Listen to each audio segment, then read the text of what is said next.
नमस्कार प्यारे बच्चों, बहुत बहुत स्वागत है आप लोगों का सिंपल एजुकेशन में।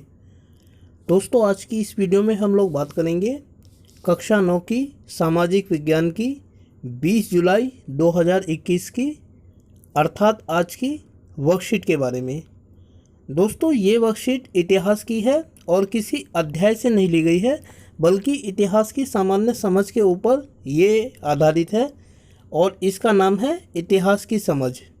तो सबसे पहले हम देखेंगे कि हमें इतिहास की समझ के बारे में इस वर्कशीट में क्या बताया गया है और उसके बाद इस वर्कशीट में जो सवाल दिए गए हैं उनका जवाब हम लिखना जानेंगे।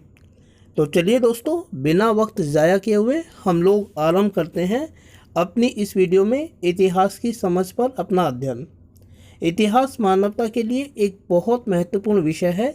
इतिहास मात्र यह जानने के लिए नहीं है कि इस दुनिया में अतीत में क्या हुआ था, बल्कि यह हमारे वर्तमान में जीने और बेहतर भविष्य का निर्माण करने में सहायक है।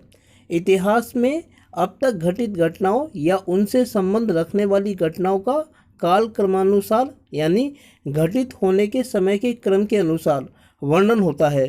दूसरे शब्दों में, मानव की विशिष्ट घटनाओं का नाम ही इतिहास है। इन घटनाओं व ऐतिहासिक तथ्यों को साक्ष्यों के आधार पर प्रमाणित किया जाता है। विश्व इतिहास पिछले लगभग 3000 वर्षों के दौरान प्रमुख सभ्यताओं का अध्ययन है।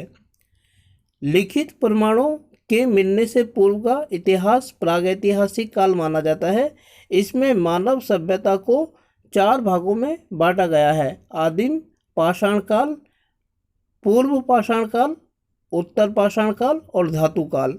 प्रागैतिहासिक काल को समझने व जानने के मुख्य स्रोत खुदाई में मिले उस समय के पत्थरों के औजार व हथियार, जीवाश्म, मिट्टी के बर्तन, गुफा चित्रों, आवास के अवशेष, यहाँ तक कि वहाँ मिले कूड़े से भी उस काल को जानने में मदद मिलती है। दोस्तों, यहाँ आप कुछ चित्रों को देख सकते हैं।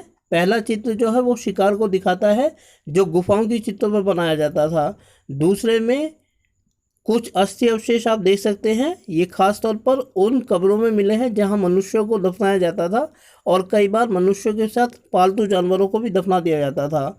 तीसरे चित्र में आप घड़ा और मिट्टी के जो टुकड़े हैं, पत्थर के औजार हैं, उनको देख सकते हैं।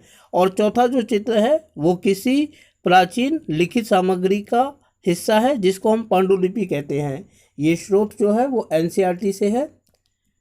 चित्रों में गुफा चित्र, कब्र में मृतक के साथ बकरी दफन, मृदभांड, चांदी के सिक्के, भोजपत्र पर पांडुलिपि। इतिहास को जानने के मुख्य स्रोत पुरातात्विक प्रमाणों यानी खुदाई में मिले साक्ष्यों, दुर्ग अर्थात किले, भवन, सिक्के, मोहरे, भोजपत्र, ताम्रपत्र व ताड़पत्र पर पांडुलिपियाँ, शिलालेखों, प्राचीन ग्रंथ व साहित्य तथा व्यापारियों व यात्रियों के वृत्तांत आदि हैं। आमतौर पर इतिहास का वर्गीकरण 3 हिस्सों में किया जाता है: प्राचीन काल का इतिहास, मध्यकालीन इतिहास और आधुनिक काल का इतिहास।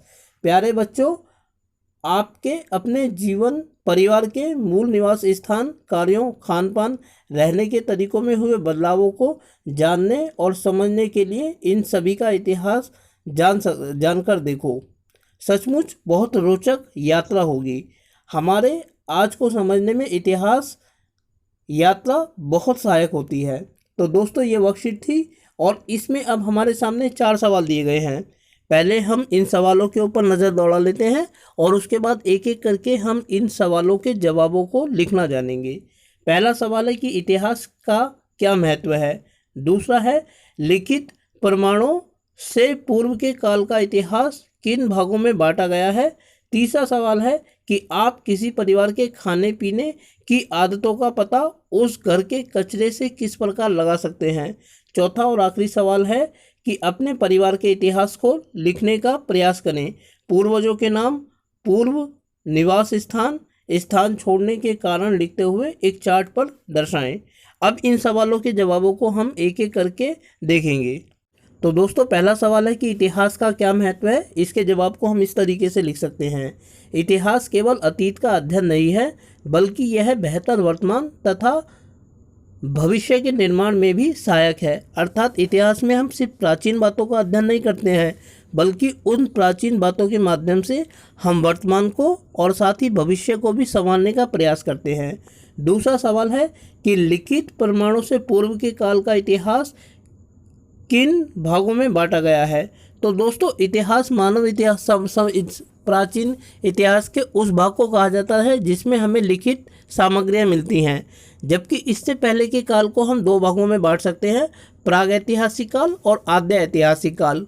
प्रागैतिहासिक काल उस काल को कहा जाता है जिसमें हमें कोई लिखित सामग्री नहीं मिलती, जबकि आद्य ऐतिहासिक काल उस काल को कहा जाता है जिसमें हमें लिखित सामग्री तो मिलती है, परंतु अभी तक हम उस लिपि को पढ़ नहीं पाए हैं। अर्थात लिखित सामग्री होने के बावजूद भी हमें उस काल की जानकारी के लिए पुरातात्विक स्रोतों के ऊपर निर्भर रहना पड़ता है। तो ऐसे काल को आद्य ऐतिहासिक काल कहा जाता है।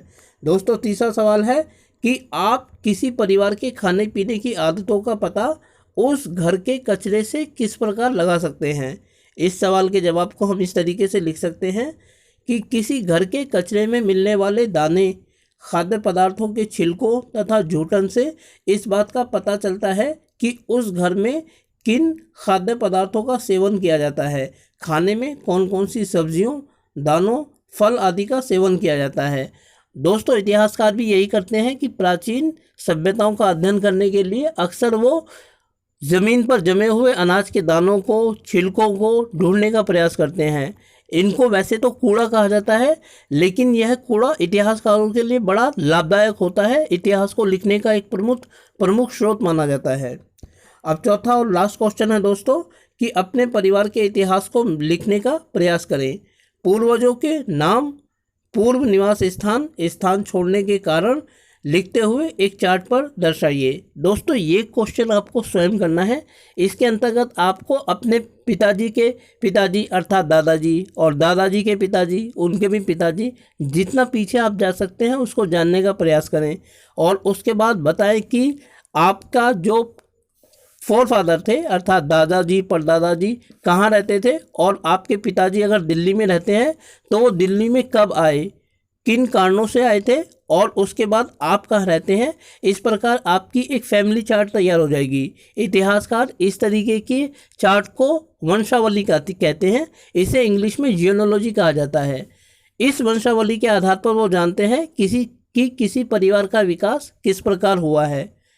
तो दोस्तों, ये थी आप लोगों की आज की सामाजिक विज्ञान की वर्कशीट नंबर 6, जिसमें हमने अध्ययन किया इतिहास की समझ का। मैं उम्मीद करता हूँ कि आपको वीडियो अच्छी लगी होगी और साथ ही आपसे अनुरोध करता हूँ